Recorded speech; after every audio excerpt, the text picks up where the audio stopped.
Hey guys, welcome back to Wolf Monsters. Today we are going to be making bone broth using an Instant Pot, a whole chicken, and last but not least, we're going to need one of these. Stick around after the intro, we'll show you how to do it the right way.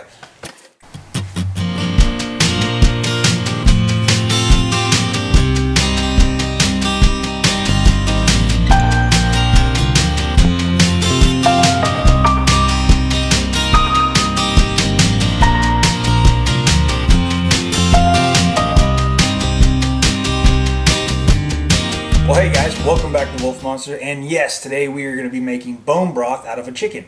So what we're going to need actually is a chicken, of course, and then your Instant Pot. So no, you don't need the sledgehammer. Just using the chicken broth in a lot of our chili recipes and in our chowder recipes recently, and people have asked, hey, how do you do that? So this video, right after this next section, we're going to show you how we use the Instant Pot to do this, and then some of the factors is why would you want to use chicken broth over water? Two main reasons here. One, it's a lot tastier than water. I found out that the chowder recipe specifically tastes a lot better when you use the chicken broth over water. And two, there's a lot of healthy benefactors of using the broth in your recipes. So one being, bone marrow has an increase in iron, vitamin A and K, fatty acids, and adds zincs to your diet. So it's really just like a natural vitamin for you. Two, it's gut healthy. So I have found, without going into too much detail, anytime that we use the bone broth in any of our meals, my stomach feels a lot better the next day or even that night. And third, personally for me, when you use the bone broth, I've noticed that I sleep a lot better. So that's how it's worked for us. I find it more than anything very tasty, and I really do enjoy this. So enough of that. Yes, one last thing. I do have some fishing stuff coming up for the followers that are waiting for the fishing videos. A little sneak peek, it's going to be something like this. Very excited about that. Probably going to go one or two ways on that, either great or crash. And then, yeah, so let's just hop in there. If you guys are still liking the videos, go ahead and hit that subscribe button. And if you try it out and you like it, hit that like button. Hope you guys are enjoying this and hope you guys are having a great day. Let's hop into the kitchen.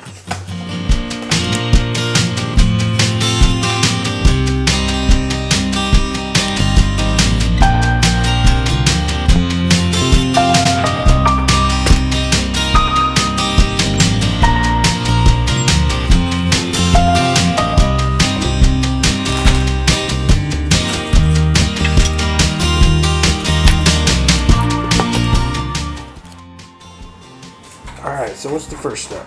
Okay, so we already cooked 2 whole chickens earlier today. So I've still got some of the second chicken juice and bits in here. Because there's no point in cleaning it since we're about to use it again for the same stuff.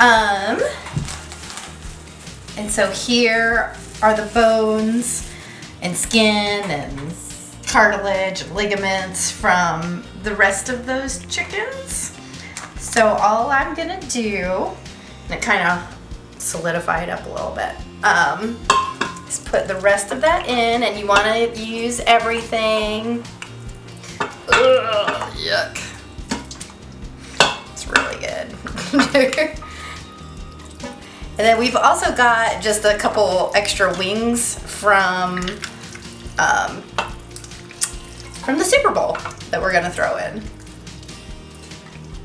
So we pretty much saved up all these bones from just our cooking of chicken over the last probably month or so, and now we're going to take this and just make the bone broth. Alright, so now that you got all your bones in the Instant Pot, it's off. What are you going to put in there now?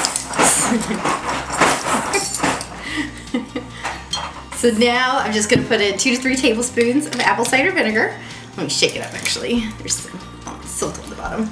And you want to add this vinegar because it's just going to help extract all of the nutrients from the bones and the cartilage and ligaments. And so how much was that again? So I do about 2 to 3 tablespoons. Since this looks like a pretty big batch, I'm going to spill it and then I'm going to do about 3 tablespoons. Alright. Okay. And if anyone's wondering what that noise is, it would be that little guy.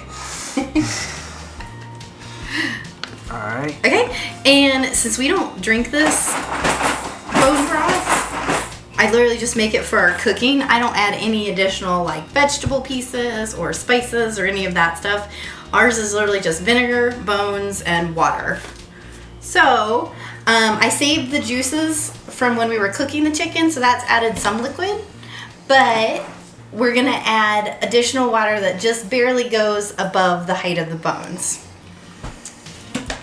And so that's important because you don't want to add too much water or you won't get proper gelling. So.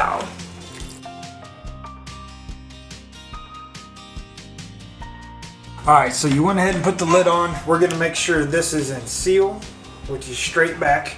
By the way, this is the 6 Duo Plus quart right at the top. And so the next part, we're gonna put it on the soup function. What do the settings need to be? Okay, so you want this to read more, and that's from the manual. So I don't know if all the Instant Pots have the same setting. I imagine they're similar, but ours says to do more, and then we want to do a low pressure level. So we're gonna do it on the maximum that our Instant Pot will do, which is 4 hours. I think it's different depending on your model. And the reason I'm putting it on 4 hours is we want to just extract that for as long as possible. Perfect. So we'll check this in 4 hours and see how it's looking, and then we can.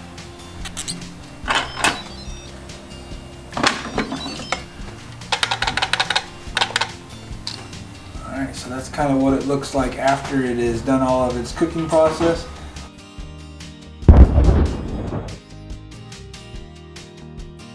So we just use this strainer. If you're going to drink from it though, you might want to use a finer strainer.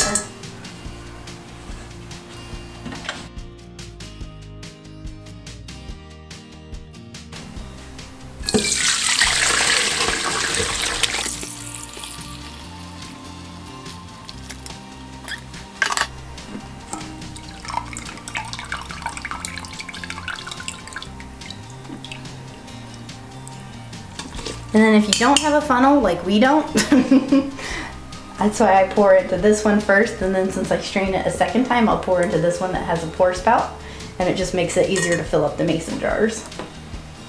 And so what's one of the reasons that why do we filter this twice? I do just to make sure we get more of those little bits out. We're not gonna get much more filtered out of this because our strainer mesh is kind of big.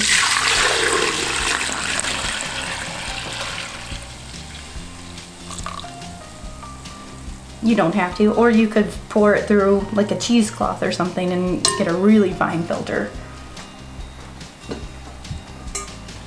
Okay. Now, when you're filling this, we're gonna be freezing it, and I found that these 2-cup mason jars work really well for us because a lot of recipes call for 2 cups of liquid. When we first started this, I was freezing them in larger jars and it was just harder to keep. This will keep in the refrigerator for about a week, but we're not going to use all of this in 1 week, which is why I'm filling them to freeze.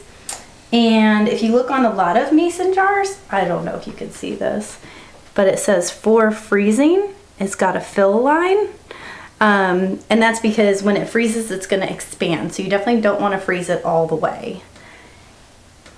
And something else I'll do to make sure we don't break any glass jars is once we fill this, I'm gonna let it just sit and cool on the tabletop for 30 minutes to an hour. So again, don't fill it all the way, that's good.